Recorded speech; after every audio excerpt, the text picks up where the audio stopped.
Should get rolling now. My name's Glen from Red Rock. This is Giulia from SheSoSocial. I still trip over that one. And Matt from WebWorks. So we thought we'd get together this month and just focus on something that is an incredibly useful tool for everybody if you're interested in what your website is doing and how it's performing, which probably includes most of you since you're all here. So we because there's 5 Tuesdays in the month, we thought we'd just bite off different chunks of the Google Analytics issue every week for the 5 weeks in September. And so today I was just, Matt thought it'd be a good idea to just sort of run down a little bit of the history of Google search and how the algorithm has shifted to suit their needs and in some cases ours. And then we're just going to, Julia's going to take it up with some of the how to get started kind of issues for it. So with everything Google, it's technically very advanced. Some of the user interface is not intuitive at all, which is one of the things that I struggle with most in the whole Google suite. So hopefully in the next couple of weeks we'll give you guys the tools to break through it and make better use of it. And we're also doing Hangouts on air for the first time. So if you are not in the room, you might be able to hook up with us that way. So we'd love to know how that's going as well. So Matt, you want to Sure. kick it off? Here we go. So my name is Matt Harris. You didn't catch. I am a company called Harris WebWorks, and I've been a co-conspirator in digital media sync for a few years now. This is a graph that was it's a graphic that was published back in 2013 by, I believe, Search Engine Land. If you do a search on Google Timeline, there's a million copies of this out there. But it's a really good idea of showing you how fast all of this stuff has evolved. And it kind of, if you have an understanding of where Google started, it gives you a little bit a better idea of where they're going. And you might be able to anticipate what's coming next. They have an immense tool set now, but everything started with search. So the search part of it was a project, I believe, at Stanford in the late 90s, and they didn't, and it was just a new way of handling search. And what they before search was basically, well, Yahoo was basically just an index of websites, and Yahoo would manually categorize the sites into, you know, these are sites about cars, these are sites about shopping, blah blah blah. And then they had a kind of rudimentary search engine where you could search on it, but it was for the most part based on keywords. And what Google decided is that we could create another metric, and the Google, instead of just looking at keywords, we could look at authority, or essentially who is referencing a site for that keyword, as well as how often the keyword is showing up. So that was the first kind of improvement that Google made that was able to let them win the race. They said, we're not going to just look at what's on the site. We're going to look at who's linking to the site, and we're going to look at those sites, and we're going to see if those sites have other sites linking to them and they have authority. And then we're going to start ranking people according to these authority factors. And that's really what put them ahead of the other search engines at the time. So that from the start. Yeah, that was part. Yeah, that was part of the original algorithm. And then it was shortly after that where they decided this thing's taking off. We need to figure out a way to make money on it, and AdWords was one of the first things they implemented. So now you can buy ads, and your business could show up in the search results. That was the first kind of variation on the just pure we're searching websites.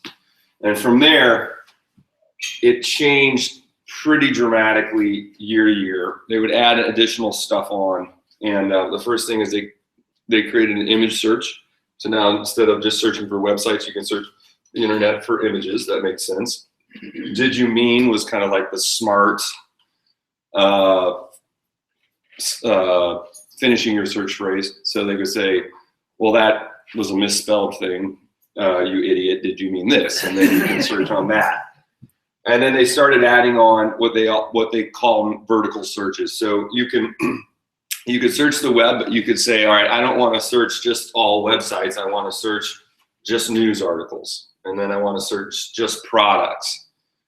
And then and synonyms was another advancement in the search algorithm that said, so you just search for the term, let's say dog grooming, but other people call dog grooming animal, manicures. Bad example, but you guys know what I mean. So it started, and this is continued to evolve with them, and this is where I think a lot of the muscle of the algorithm comes, is that they're looking for intent. Semantic. So yeah, semantic intent, and the synonyms was kind of step one into that direction. Like you could search for a term, but it doesn't have to be a complete one-to-one match.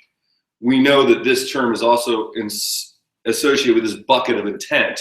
So instead of just searching that term, we could also then give results based on this bucket of intent. That's what the synonyms are.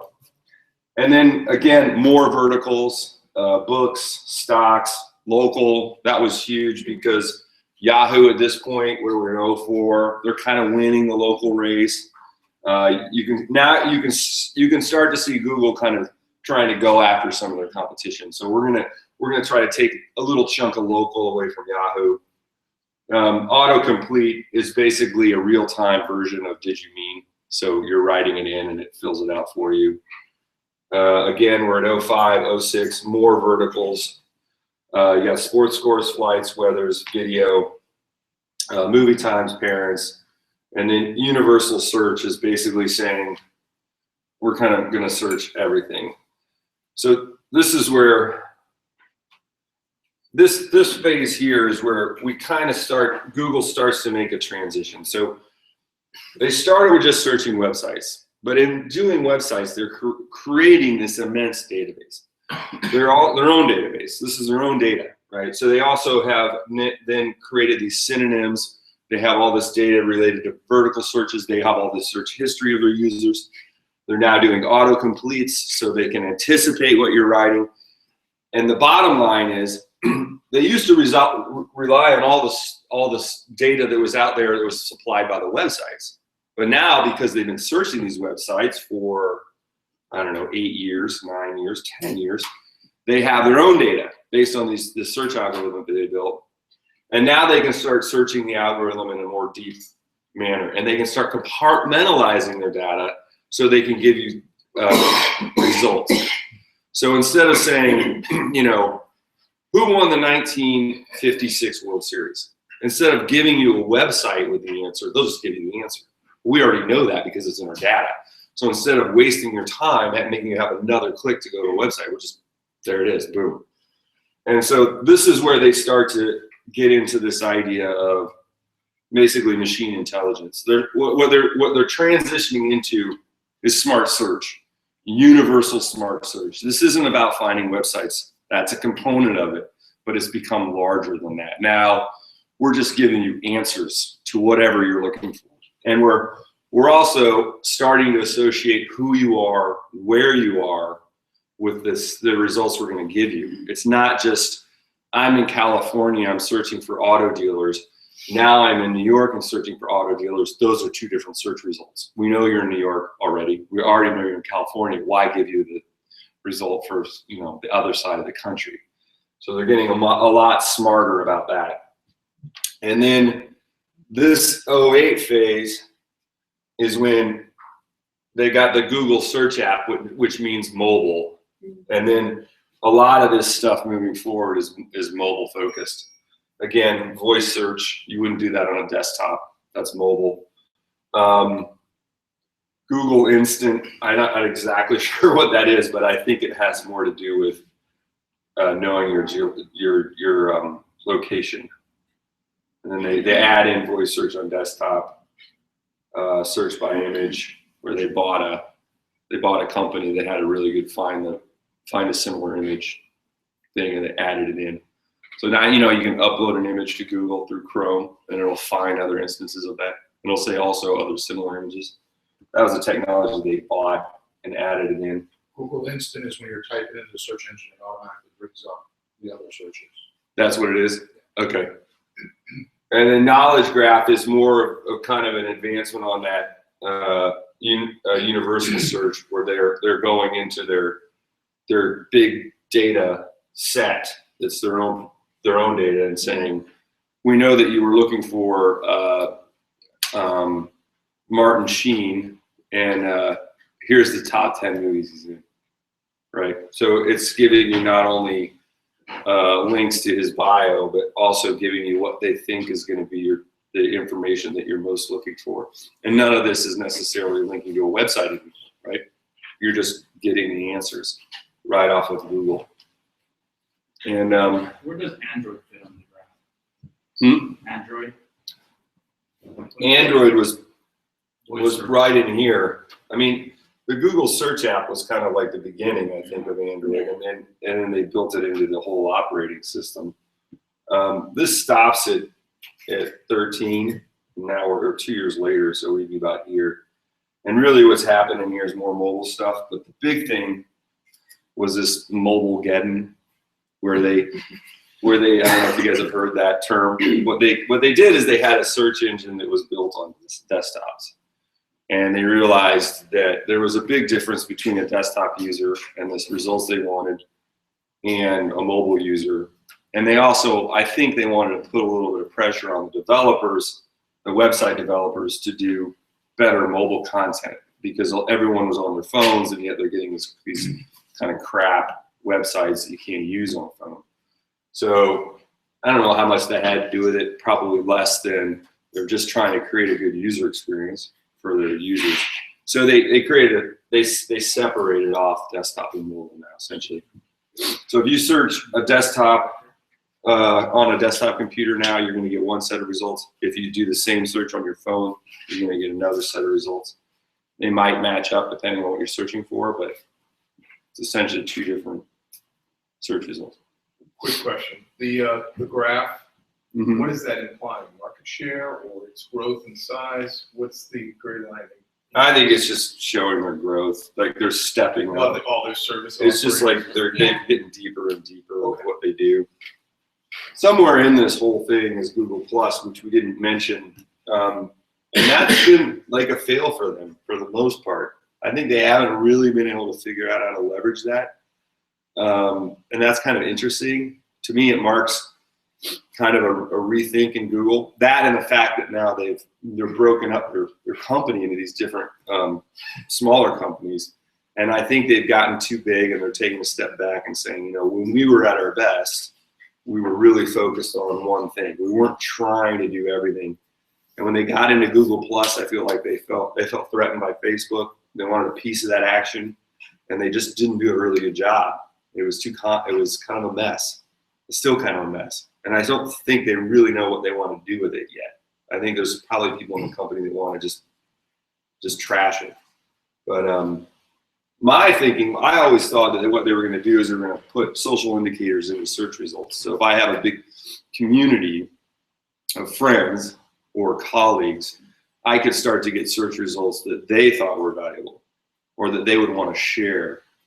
And I think they were starting to do that, but I think they also have so many other social indicators in their algorithm already.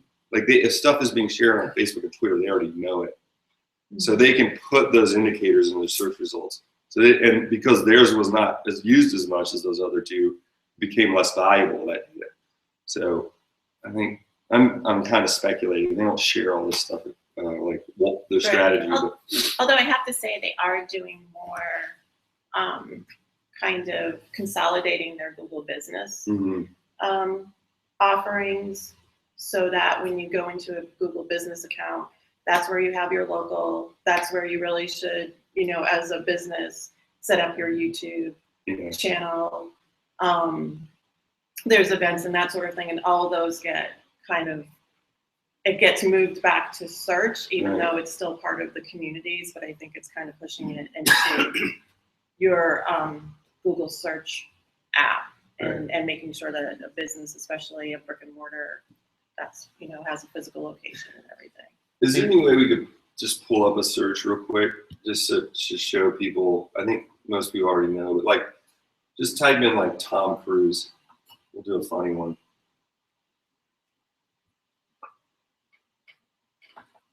So now she starts typing. See, it like gives knows. up. That's Teeth. Google knows. Hey, movies, network, teeth. Just hit enter, hit that. I want to hit teeth. Yeah, but I want to show them. Okay. But I want to hit teeth. So if you guys do this on your phone, you'll see it probably gives you something different. I'm just gonna do It might actually give you something. So the search algorithm is different depending Here we on the go. device. Okay, so yeah. So this is more of a desktop search. And then, yeah, it's very similar. So, okay, so like I go, if on my mobile phone, right, it's got Tom Cruise as a black, and then it goes right into his movies and then more information. It's very different landing page. Did it So- start with news? Yeah, news wasn't even on there. They show his height as 1.7 meters. That's the first piece of information about it. That's really tall. But it's in meters on mobile, but it's in inches You think it's based on the user profile? on mine. Yeah, it might be.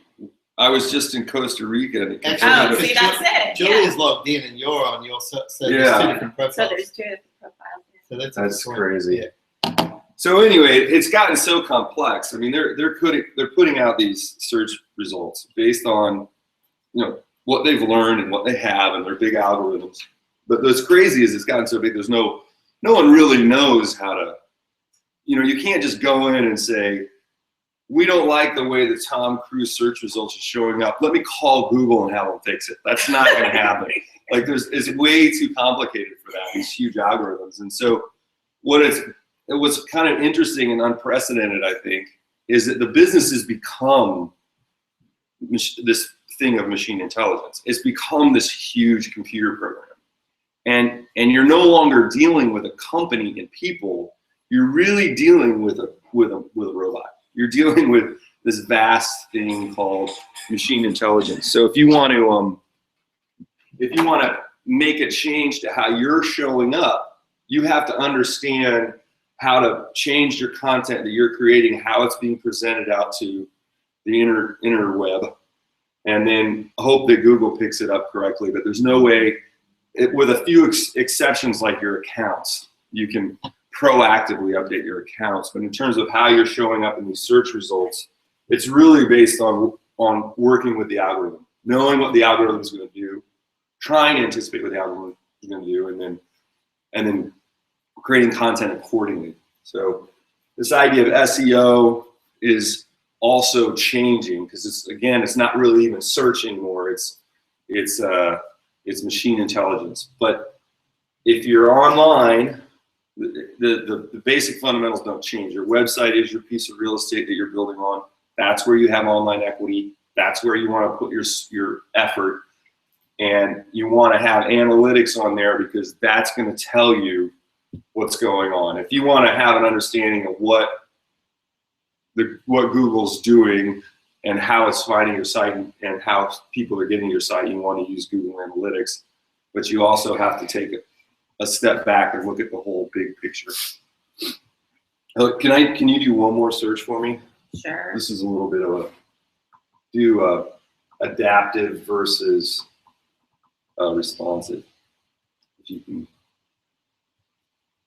and then VS there. Well, there you go, right there, boom. So that's my website. Woo. I win, I'm a winner. So this is the top search result, and it's not, see, they're giving you the answer, sorry. They're giving you the answer here. So Google somehow decided that my answer to this is the definitive answer in the entire universe. So I get to show up here number one. If you're trying to win the SEO game, if you're trying to win the content game, you know, obviously this is not a highly searched term or phrase, but the more of these you can get, the more authority you're going to get, the more you're going to win the kind of free traffic to your site, free recognition, exposure game. So if you know that you're working in a world that has specific terms that people are using to find businesses like yours, the more really good, high quality, unique content you can present out to the world, the more you're going to get found, and you're not going to have to pay for it. So this is a free result for me. I get free traffic for that. So did Google just plop that off their website? Yeah. How did it end up there? They put it in their database, and they present it as a quote, like a definitive answer to what that is. So I've been calling your website and other websites. Yeah. They just said, on this particular topic, Yeah, this looks like the one that we want to show our visitors. that's right.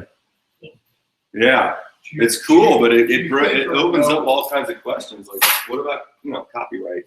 Yeah. I guess it does give me credit here, though, right? So it does credit you. So it's like, And number 4, you came up with the 4th one. yeah. Now you, do you think or know that you've written an explanation that's closest to people's, how they're going to question it, and that came up? What was, do you know the criteria that helped you get there? Yeah, relevance and authority. The two key factors. If you're going to, Okay, so It's just authority SEO, as far it's as just- reference. right. So other people had referenced this as being definitive. So what we did is we tweeted it out. What we tell everyone to do: write a really good, high quality page, make it relevant to what you're talking about. Make sure you got the keywords included. Make sure that it's unique. You're not just copying someone else's and patching it back together. You know, be thoughtful when you create the content, and then push it out. Push it out social media, email, etc. If more people click on it, find it, go to it, maybe even share it with their friends or retweet it, then you start to build authority. So the two key factors haven't changed: relevance, authority. Is it relevant to what they're searching for, and have you established authority? And then you know, so this is what the Google's doing, and we haven't really gotten into analytics much, which is a monster. But if you have the time and patience to dig into it, it will show you whether these things are working and how you're getting the traffic. So how does the algorithm updates like Hummingbird, how does that relate to this timeline? Is that going to be one of the latter editions, or is it a different? Hummingbird? Yeah. Hummingbird was right at, I think, 2012. Right. I think it's actually when this graph came out was when the Hummingbird kind of was concerning everybody.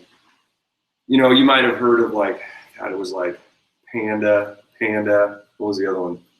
Penguin, Panda.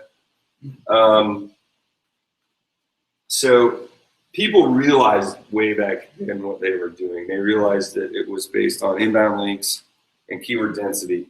And when it was at its infancy, the search engine was pretty simple to game. You could be like, all right, all I need to do is buy a bunch of inbound links to this page and stuff it full of a bunch of keywords, and I'm going to come up to the top. And it worked. And then people started doing crazy stuff, like they would put an entire bottom of the page would just be white text, white on white. You couldn't read it, but it had all the keywords in there. And then they would keyword stuff, the keyword data, et cetera, et cetera. Slowly, Google's figured all that gaming out and pruned it out, and they hate those guys, and they want to get good search results, and so you get penalized if you're doing that stuff. And they've had now grown like wildfire. They have some of the smartest programmers in the world, and they have this immense and sophisticated algorithm. And what I tell people is, don't even think about trying to game the search engine. Don't even think about trying to beat the algorithm. You never will. It's as soon as you have a trick, like a silver bullet trick, they're going to figure it out 6 months later, and boom, you're going to fall to the bottom. Your search results are just going to tank. So you just focus on quality, relative content. That's the key. Anyway. Now we're going to flip it all around. Okay. So, just really quickly, so Google has provided this freemium service since 2005, and Google measures the following. But I want to back up because we asked 3 questions when we posted out about doing this whole series for the month of September. And so I'm going to re-ask those 3 questions. And here they are. How many people have a website? Tony, I know you have a website too.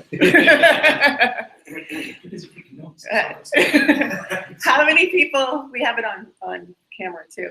How many people have Google Analytics set up in their website? Okay, and now how many of you can actually read what's going on there? Oh, so what are you doing? So really simply, what Google Analytics does is they're kind of like your little personal journalist, right? They get the who, what, when, where, and how. And I forgot why, but who visits your website? What were they doing on your website while they were visiting? When they visited, or when you get the most visitors, that sort of thing. Where they arrived from. Geographically, where they arrived from, what were they doing before they arrived there, what site were they on, what search engine were they on, what social media platform were they on, and then how they're interacting with your content. And this is all really important information. And so what I do with clients is I make sure that they do 2 things. A, that they put Google Analytics on their website, and B, that they actually kind of ask themselves some questions as far as what they want their website to do and what pages they really want people to go to, what pages people are going to go to.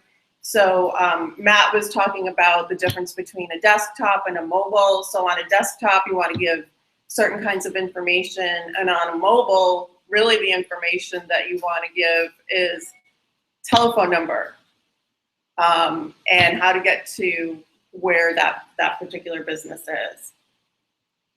Oops, I went backwards instead of forwards. So this is something that you guys probably already know. Then why should you install Google Analytics? So installing Google Analytics the moment your website or mobile app is set up provides optimum information from moment 1. And do I need to go over this? Because it looks like people already have Google Analytics set up. But there are some changes. Should do it, so we have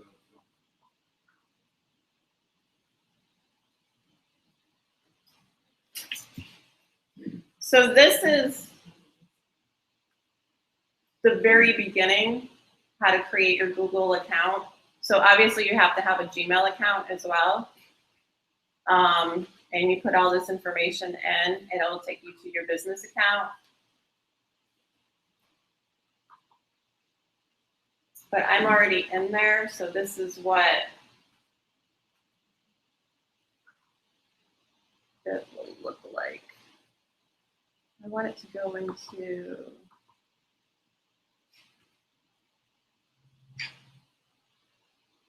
the 4 different, there's actually 4 different components now to the Google Analytics. So it's setting it up for your website, setting it up for mobile, for an application, and also there's a premium account that you can set up as well.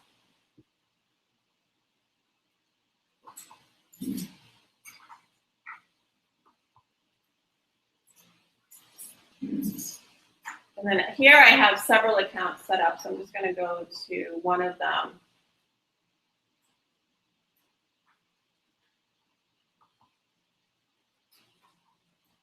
And this is what it looks like in the background. So you have your account ID, what it is, your user management, so who you're giving access to your analytics.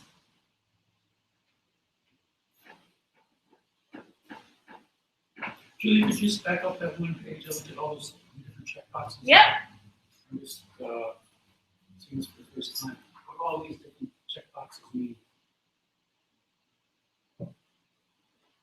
So you can see that there's different ways that Google is grabbing the data and providing the data, and also who the information is going to.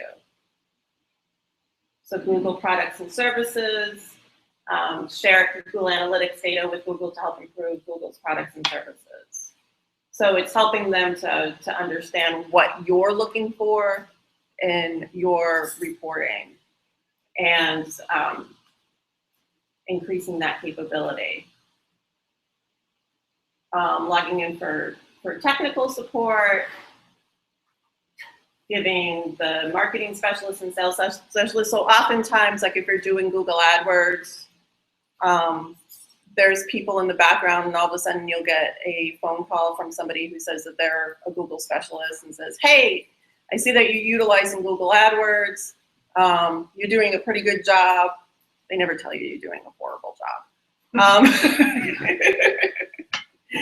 This really sucks. We really need to help you out. So it's basically just authorization. Authorization to utilize the information. Yeah.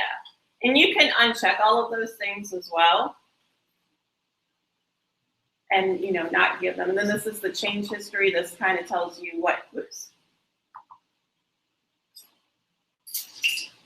what things have been changed in a period of time, as far as setting up filters, giving access to other organizations. So oftentimes there will be a, like a media organization, like say New Haven Register, and they're saying, oh, we want access to your analytics so that we can push information in that says that we've done our online advertising and where this advertising is going to on your pages. So an example of that, I'm going to go back to like the basic stuff in a minute, but this is super cool.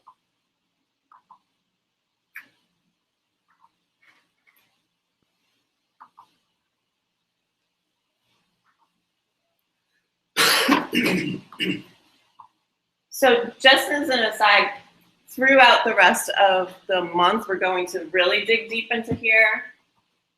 But I just wanted to show this really, really quickly as far as how we're getting. Oh, and we still have to talk to George about getting that crappy stuff out of there. Referral spam. We're going to talk about referral spam too. Oh, God. Yeah, gross, huh?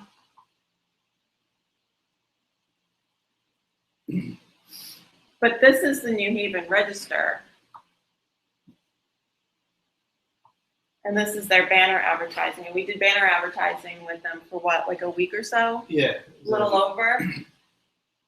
But here it is, New Haven Register banners.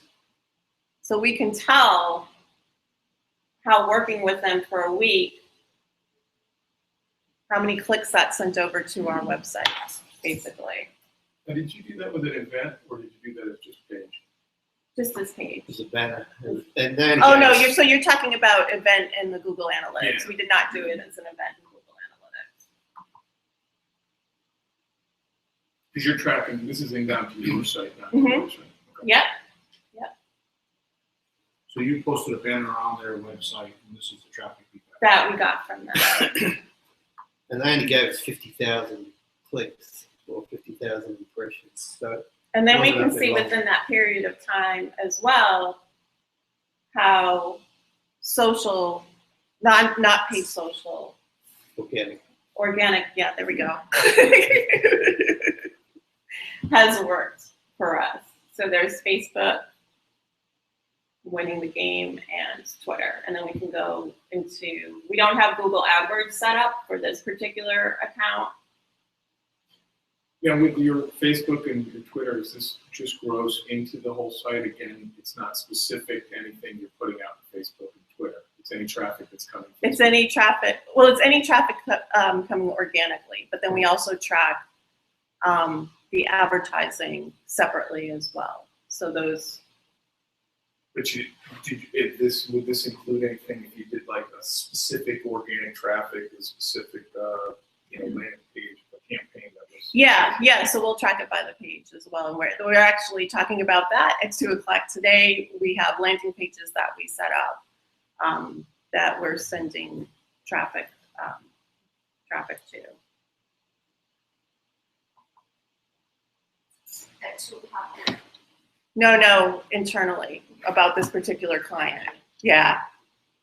You're not invited. Come back. Come back at 2 o'clock and watch us work with the client. But yeah, I mean, we are setting up specific landing pages. We're working to see how those landing pages work out. Does anybody need to know how to set up Google Analytics on a WordPress site? I didn't know how in the beginning people were, so I just threw these things up here. There's the code. But- You have to send the code, right? So What's that? Google Analytics give you a code to put on the page here, right?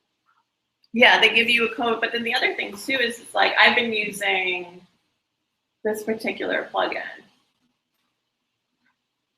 You do associate it with your account. and we just associate it with the account, and we just throw the UA code in there. But you can also just, if you know WordPress, just put it in your header file.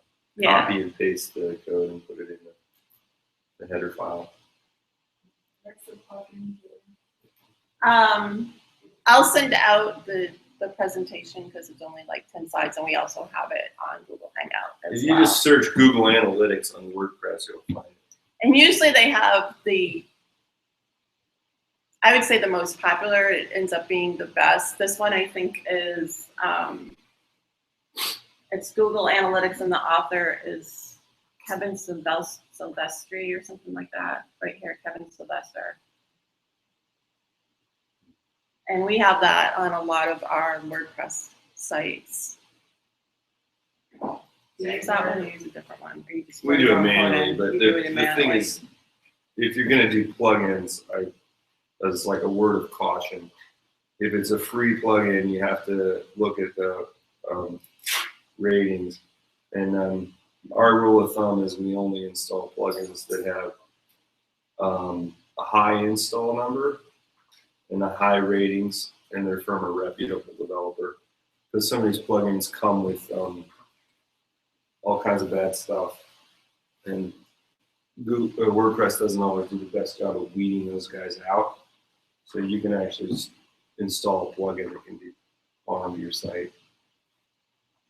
Where they're putting on their own AdWords into your site, Yeah, they're spamming somehow, or they're spamming on stuff on the site. right. Or there'll be some kind of thing in there that says, after 60 days, our graphic link to our site shows up. And then 2 weeks later, the client's like, why do I have an ad for so-and-so on my site? Right, yeah. Nothing's free. Lots of free. Nothing is free. Except for digital media sync. So then a couple of things that are especially important to me, and then I'll go into some of the other things that are important as far as what you're looking at on a dashboard, is who you want to give admin access to. So a lot of times people will have an organization or another business put their Google Analytics on, and they're the only ones that have access to their Google Analytics. And then when they want to work with somebody else or bring it in-house or that sort of thing, all of a sudden they don't have Google Analytics. This is mostly small organizations, but it has happened in large organizations too. And all of a sudden they don't have access to their own Google Analytics. So you want to be really careful as far as making sure that you have access to your own Google Analytics, no matter who you give admin access to. And there's different levels of admin access as well that you can provide. I think that everybody who owns a business should have a very basic working knowledge of what Google Analytics is and how it works, and never give it over to somebody else fully.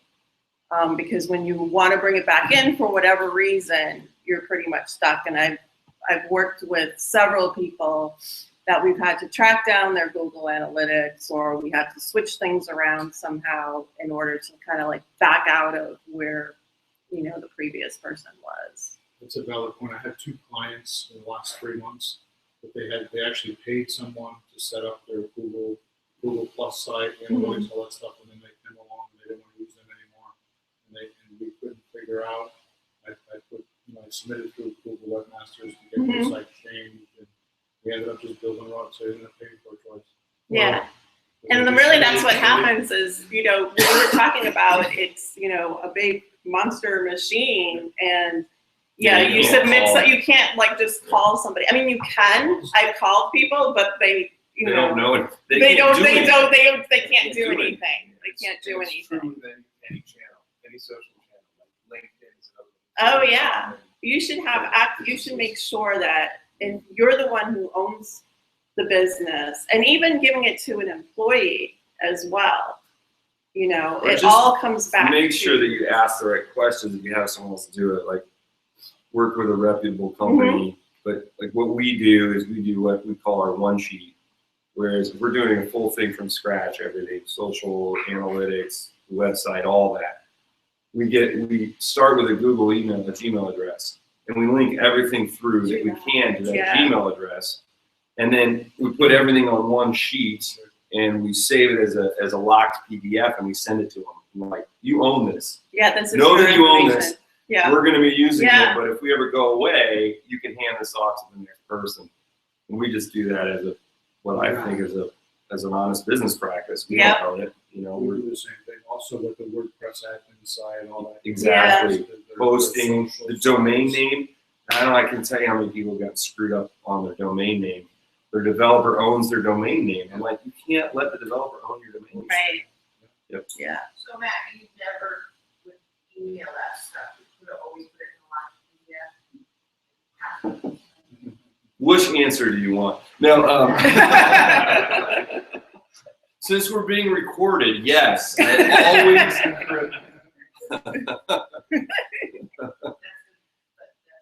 That's the best practice. Yeah. You typically don't want to email them, or if you email, like, so I have a lot of people that are on G-Talk with me a lot, or texting them, and I'll say, here's your username for this. I'm going to text you the password. And then they have it. So it'd be really hard for someone to stitch those two things together. But, you know, a locked PDF, pretty safe. That's what my accountant uses. You know.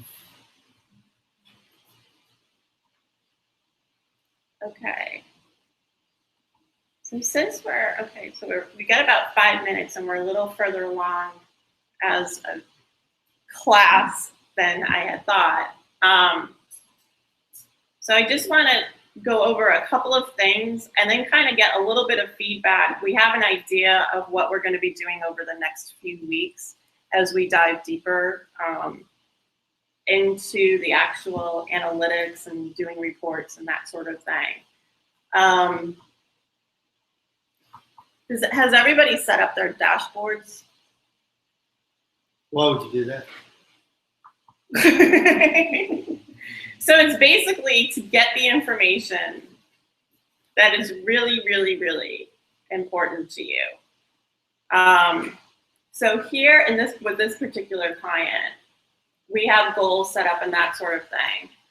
But with this particular client, we're really interested in 8 towns. This is mind map.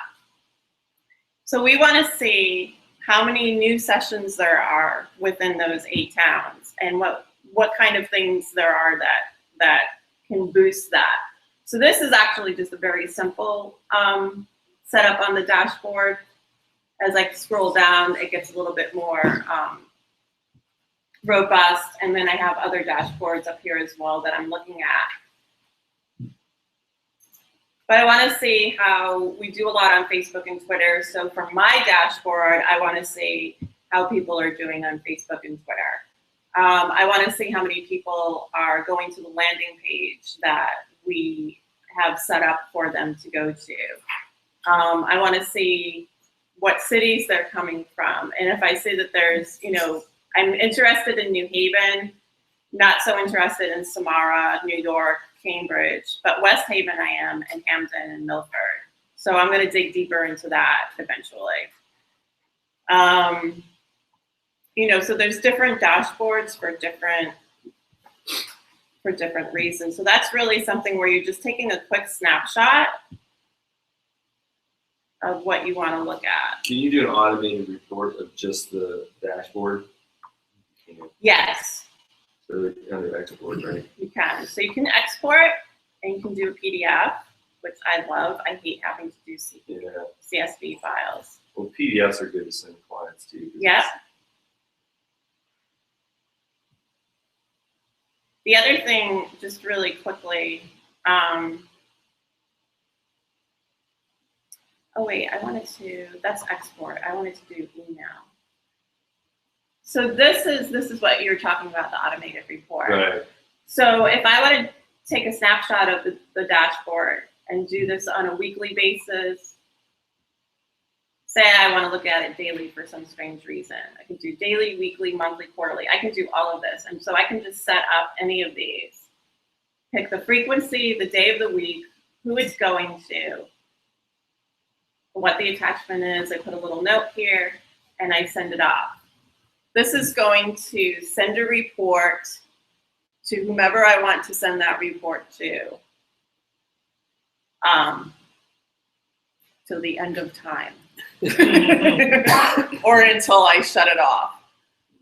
But just to be clear what the dashboard is, right? You can, whatever data is. Whatever critical to your data, yeah. campaign, So you can anything that's within this area that I'm particularly interested in. So say I've seen a shift into mobile and I want to see how people are interacting with mobile.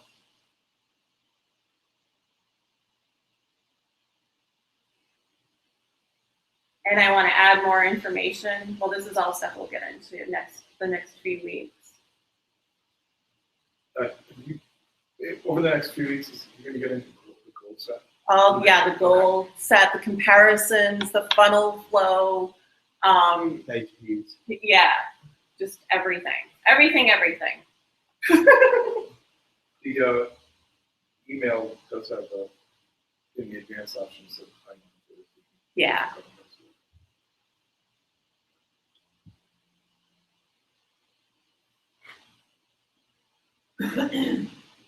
So say I wanted to bring this into the dashboard. I can just go to the add dashboard, select the dashboard that I want to use.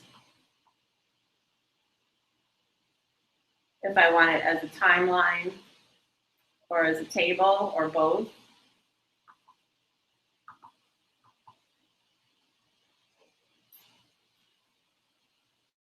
And now it's up on my dashboard. And you can drag and drop those components. Yep. On the dashboard. On the dashboard. Oh, yeah. Move things around depending on like what you find most important. That's your executive summary right there.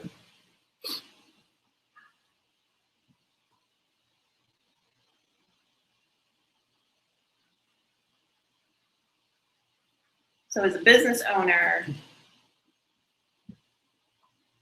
or at least a website owner, you want to think about what is really important to you as far as how your website is working to bring customers in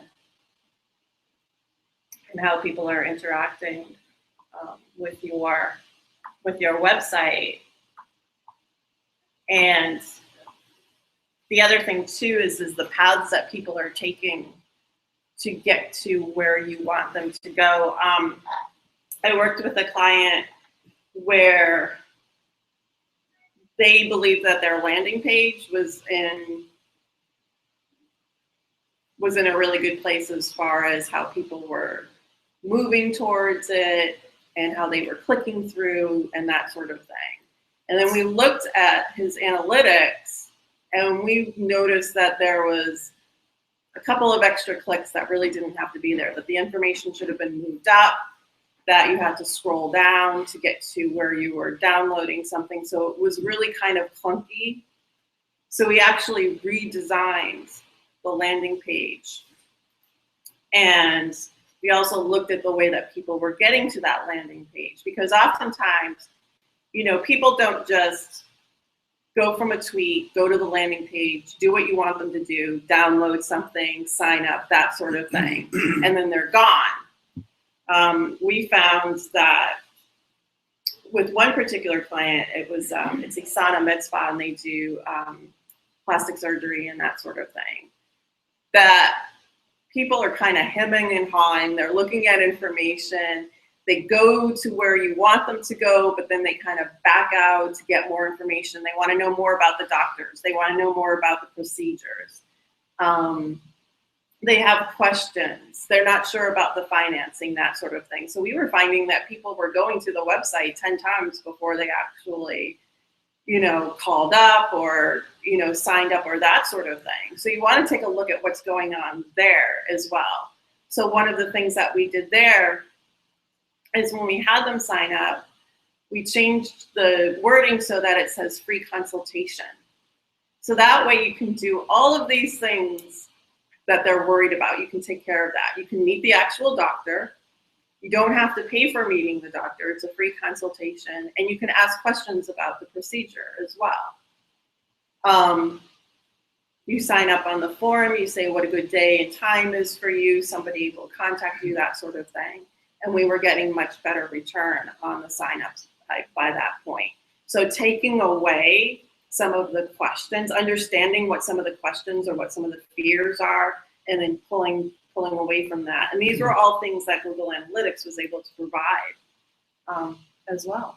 We were understanding what people were looking for and looking at. Another example that's really simple is I came in to an orthopedic group, and they were doing AdWords, and they were basing it on keywords, basically. And one of the keywords that they were using was the word spine. And they weren't understanding why there wasn't a lot of clicks to the ads. Well, people don't say my spine hurts. People are saying my back hurts, or I have back pain. So we switched it up. We switched that up. Plus we did some display advertising as well, right? So we were doing some advertising where people were kind of holding their back, or people were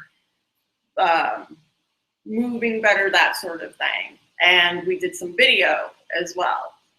So we switched up all that advertising. We actually ended up saving a ton of money on the AdWords. So the people who were doing the AdWords where they were just doing keywords, they were spending so much money on words that were expensive and useless. Whereas now we're using display, we're using video, and we were spending, you know, $2 or $3 for a keyword. We're now spending $19.6 for a video click. It's a big difference. That's a happy ending, isn't it? And that's where we will end. Yeah, so why don't we leave it there? Have you guys got any questions or ideas? To your point, Julia, but also I found that when you're tracking your advertising like that is it makes your time much more productive. Because now you're going to work on the things that work instead of not, 30 things that you're working on, and you find only 5 of them to work, and now all of a sudden your time becomes much more productive to get much more results. Exactly. Yeah. And the thing that I'm constantly amazed by when I look at mine or anyone else's is it's not what you thought it was. Exactly. Yeah, It's actually absolutely. a long way from what you thought it was. Yeah. So the clearest intent is one thing, but user experience is something It's else. totally different. And that's the biggest sort of learning. And that really is that, you know, you can say, well, I think for my business that we need to do this to get people to our website and to do what we want them to do. And then when you look at what people are actually doing, it just totally flips the equation 100%. And that's why Google Analytics is so very important, because you really want to see what people are doing, how they're getting there, how long, you know, and sometimes you can almost see the frustration as somebody is going through a website trying to look for what they're actually, want to get to. Can you elaborate on that? So yeah, I would think like the Asana example, that was the plastic surgery. So you're seeing that people are very tentative, right? They're spending a lot of time before they perform whatever action it is that, plus it takes a lot of, when somebody makes a decision, it's very expensive. It's a change, a big change, even if it's just like, oh, I want to get rid of my chin, or a section of my belly or something like that. They go through a decision process. Yeah, it could be anxiety about the product and that sort of thing. So if you're pulling away those anxieties and fears by making it easier to go through the process of getting the information that you want and need in order to make that particular purchase or go for that particular service. Plus, like you're going to cover the next couple of weeks is the goal of the website. So you're trying to sell something on the website, Yeah. or you're just trying to get a lead from it, and it makes a difference on It's how a it's set big- up, and that makes a big difference. Yeah, where in the funnel are you as far as that website is concerned? And that funnel changes over time too, doesn't it? The funnel does Some of the campaigns we've been working on, Yeah, we'll start with advocacy and then we're shifting towards more direct action. So depending on what ideas you're selling, what products, services, or in case of, surgery, some things involve multiple touches to create a response. So all different. So, some question, would you always advocate that if for client, in the case of the analytics, that you get an account set up in their name? In which case, in the case as far as them owning the data, if it's their email account. mm-hmm. Yeah, I think Matt answered that pretty well, just creating a Gmail address that it's anchored to and their name. But I just mean specifically setting one up for them if they didn't have one. Yeah, that's what Oh, we yeah. do. The Yeah, Gmail no, account absolutely. is under the client's name. Yeah. And we use it to log into their stuff. And then what I'll do to make our lives easier, once I have that set up, the first admin that I add is our other generic email. It's a little complicated, but so Yeah. I have one email that I can use to manage all of our accounts. But I set a client email up, and then I make my main email an admin onto that account. So if we ever, Yeah, so this pass, and they just make Yeah. me a nod. This is my account. So although each of the business owners here are the main admins, I'm also an admin on these accounts as well. So I have access to all the information, but if they turn this over to somebody else, they can turn me off, or yep. You'll find like bigger companies where you get into their analytics and you'll see that there's like 20 people or 30. Have you seen that? Yeah. Like, wow. There's a lot of exposure here. Yeah, because some people they have a history and they don't know. No one on the company side knows how they even turn it on. Who's got the key? Yeah. Yeah. And who needs it? I don't even know. All right, let's leave it at that. And next week we're taking a deeper dive into paid views and performance in there. Chris, have you got something you want to throw out? Come on. Ask you guys how you go about pricing, tracking, and analytics. Is it the monthly service? Do you add it as a big package, or is it something you throw in? Or? We just include it in the bundle of client services that we do. I would think pricing it independently might be difficult. It's part of every retainer that we have. in Yeah. analytics, but we have a retainer minimum. So like analytics alone, without doing some other work, probably isn't worth it. Like, It's like look but don't touch. right. Right. So It's like I see that there's a problem here, if but we there's nothing I can if do. we have some kind of marketing goal set up for the business, it usually involves creating content, running social media campaigns, running AdWords campaigns, etc. So we're doing a bucket of work, and the analytics is how we prove whether or not you've been successful. That's In that how word. it's the confidence builder for the Exactly. Exactly. Yeah. That's how you test and measure. It also gives you an approach to helping them with problems. You say, there's Yeah. something else you need to steer at. It's where you start and it's where you end. The first thing you do is you look at the analytics, then you implement, and then you look at it. Often you get started, like what Glenn says, you get started with a project and you take your retainer and you get started and the customer's like, this is what I want, this is what I want, so you build the pages, you content. Yeah, And then it doesn't do what it's supposed It to. doesn't work. And then you can say to them, okay, this is what we need to do, and they. Right, they're this not is how we have to vulnerable the change fact that, course. well, we need to Yeah. go over here and do this, and then you get results, and then it shifts there.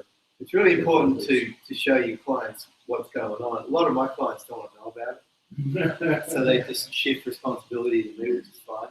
But because it's presented in a very technical way, a lot of people just shy away from it because it doesn't give them any straight answers. So what we do a lot is is dissect it and figure out, well, what's the best course correction as a result from it. Because Google doesn't do a very good job of presenting the in an intuitive way either, so that makes the insight role Right. more critical. it's not very conversational. It was weird because there was a period of time where Google would do kind of monthly reports. I don't know if you saw them, but for a few clients, I would get these monthly reports that were very conversational, so to speak. Cool.